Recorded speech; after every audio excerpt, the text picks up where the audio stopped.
Halo, hari ini kita mau belajar tentang cara pembuatan Google Form khusus untuk pemula.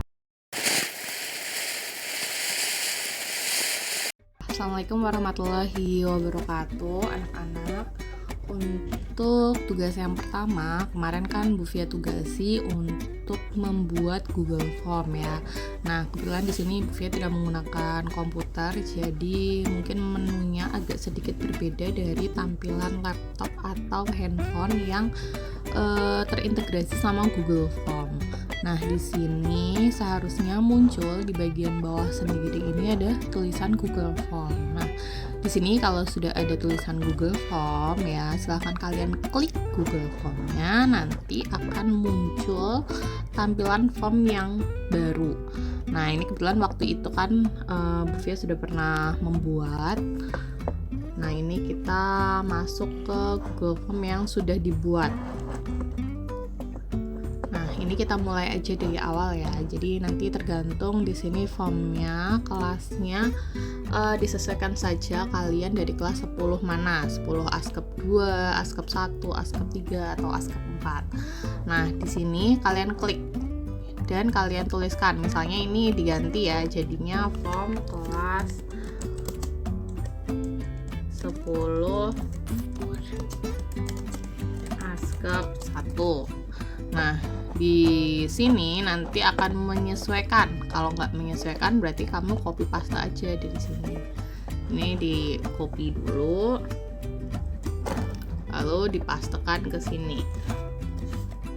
Nah, ini nanti akan sama judulnya. Ini judul yang nanti akan terlihat di drive-nya kalian, dan ini adalah judul yang terlihat di form kalian. Lalu di bagian form description, ini hanya tentang deskripsi dari formnya. Boleh dikosongi, mau di strip aja atau mau ditulis. Ini misalnya form ini adalah form latihan untuk mengumpulkan data dari anak-anak satu kelas gitu ya, misalnya. Nah, di sini bisa sih kalian kasih bold, ditebelin gitu ya, misalnya biar ini lebih jelas gitu ya. Nah, ini bisa di bold. Nah, ini latihan untuk mengumpulkan data, misalnya mengumpulkan ini nanti kita underline gitu ya. Atau bisa juga nanti kalau kamu mau tambahkan penomoran di bawahnya, ini bisa number list atau bullet. Ya, jadi buat yang pertama adalah bikin nama. Nah, untuk membuat nama itu, ini kan karena udah ada aja ya namanya.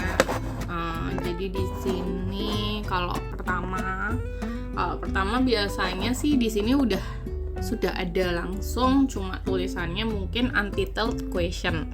Nah, tinggal kalian ganti aja untitled questionnya di sini ya. Kalau misalnya awal nggak ada tulisannya, bentar.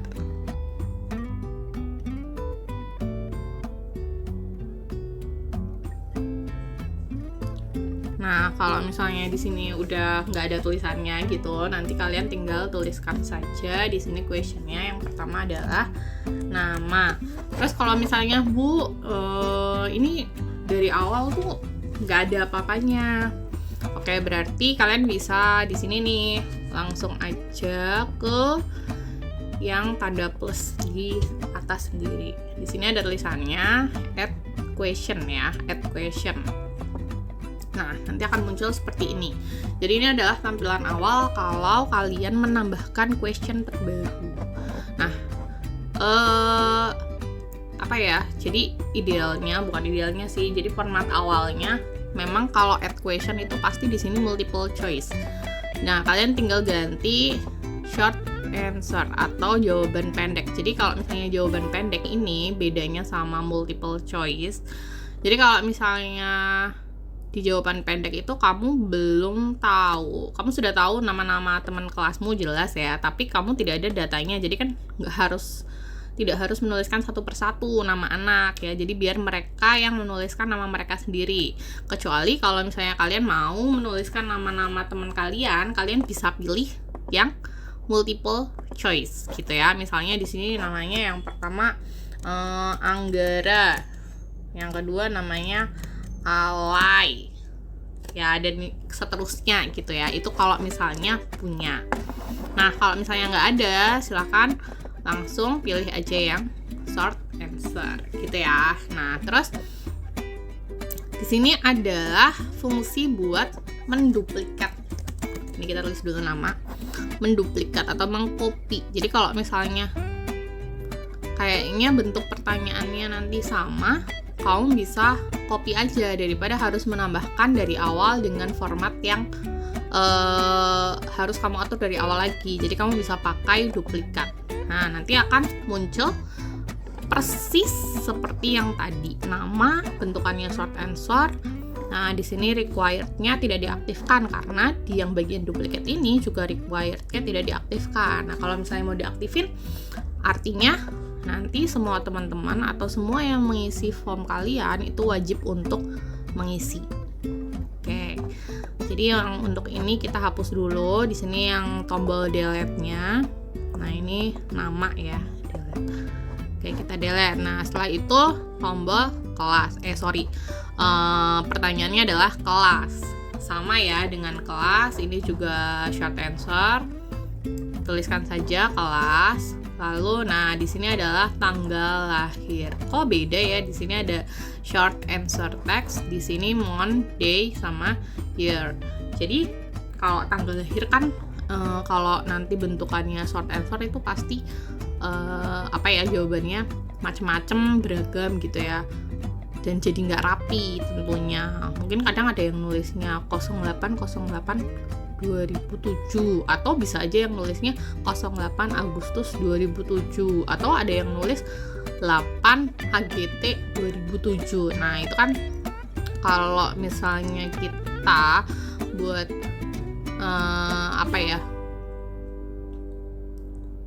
buat enaknya, buat rapinya itu kan mending jangan pakai short answer. Jadi kita Bu Fia contohin. Nah, di sini questionnya misalnya tanggal lahir. Tanggal udah jelas, tanggal lahir udah jelas sama bulan dan tahunnya ya. Kok cuma malah lahir? Tanggal, bulan, sama tahun. Nah, ini udah otomatis ya di sebelah sini.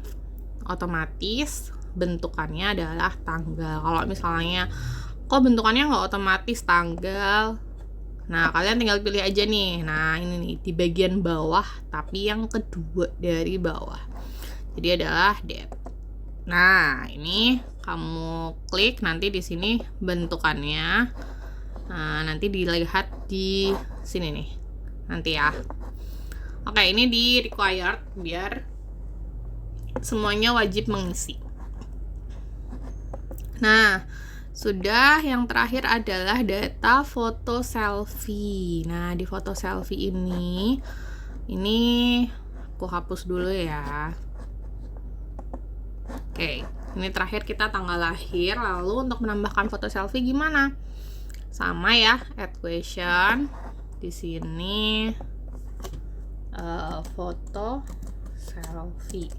Nah, kalau foto selfie itu kan jelas bentukannya file ya, file gambar, JPG, PNG gitu ya, image. Nah, artinya di sini jangan pilih yang short answer. Tapi kok nggak ada image? Nah, kita pilih yang file upload. Jadi teman-teman kan harus mengupload filenya, file gambarnya ke drive kalian. Ini kalau ada tulisan seperti ini artinya apa? Artinya ini menanyakan sama kamu, boleh nggak nih orang yang mengisi form kamu itu mengupload file ke drive. Jadi filenya akan diupload ke Google Drive-nya kalian. Boleh, ya kan? Kalau boleh berarti harus pilihnya yang continue. Nah, di sini nanti akan muncul pertanyaan. Allow only specific file types. Apakah diperbolehkannya hanya mengupload file yang spesifik, tipe file yang spesifik, atau bukan yang spesifik. Nah, karena ini cuma bentukannya gambar, jadi kita pilih allow only specific file types. Di sini pilihnya yang image ya. Nah, maximum number of files. Di sini kalau diklik bisa 1, bisa 5, bisa 10. Kita pilih 1 aja. Maksimum file size-nya 10 MB. Bisa juga kita pilih biar tidak terlalu besar, misalnya 1 MB. Tapi di sini kamu bisa tambahkan ya.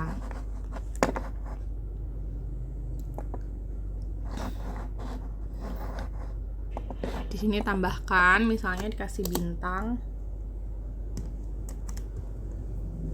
Maksimal file upload 1 MB.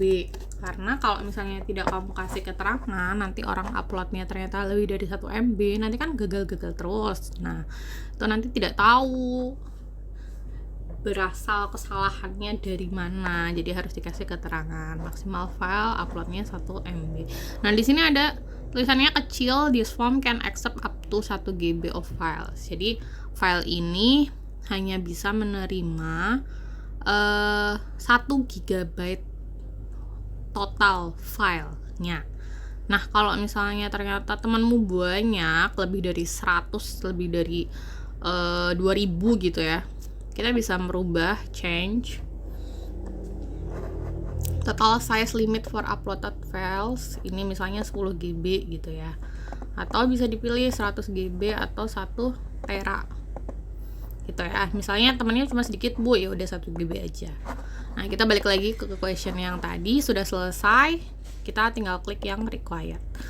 Sudah selesai, terus apakah ini bisa langsung kita share ke teman-teman? No, tidak bisa ya. Jadi dipilih dulu yang tombol preview. Tombol previewnya di sini dipilih. Nah, kalau sudah tombol preview beda ya. Nah, di sini adalah file yang bisa kamu edit formnya. Kalau yang ini form yang nanti terlihat diisi sama teman-teman kalian. Nah, nanti di sini websitenya. Nah, ini kan ada webnya. Nah, ini yang di-share ke Buvia gitu. Jadi sekian untuk tutorialnya. Kalau ada yang belum paham bisa ditanyakan lewat chat atau japri. Terima kasih.